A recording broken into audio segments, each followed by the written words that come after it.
Bună, eu sunt Marian și sunt într-o casă bântuită, așa că... Ups! Vedeți, e negru afară, de fapt nu e afară, e o cameră întunecată. Și eu filmez cu raze X, de asta se vede chiar așa. Eu nu sunt o casă normală, de asta se vede ca și cum aș fi de o casă normală, dar nu sunt. Pentru că dacă filmez cu raze X, totul arată normal, dar nu chiar totul. Adică dacă filmezi cu raze X,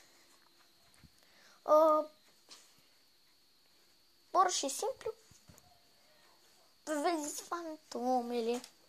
Bine, eu filmez acum cu fantomele, bine? Hai să vedem dacă sunt.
Camera unui copil fantomă.